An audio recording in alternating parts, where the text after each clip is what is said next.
Hi, it's Dan from Vanworx. I wanted to give you a quick walk around of one of the new T6.1s we've got in stock, ready for a camper conversion. A few differences on the T6.1 to the T6, obviously front end, changed bumper, headlights, grille. There's a few things that are standard as well that were options on the old Highline T6.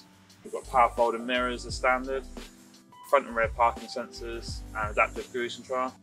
This particular van's got a couple of options that we tend to spec on a lot of our vehicles.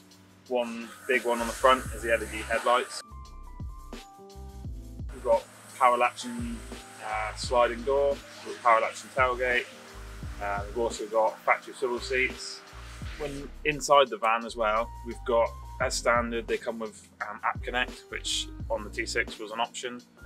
Another thing Volkswagen revised is their power latching sliding door, a lot quieter and smoother.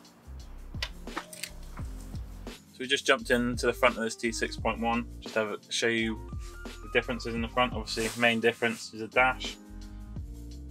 There were the two options of the standard dash and the comfort dash on the T6.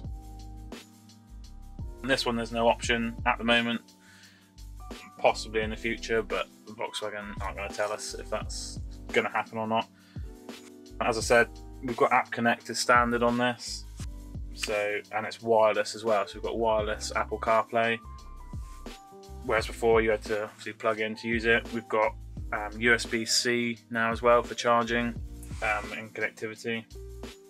This van's got a couple of options. We've got rear parking camera, heated seats. Another thing you notice on this is the steering wheel, so gone to the newer MQB style steering wheel.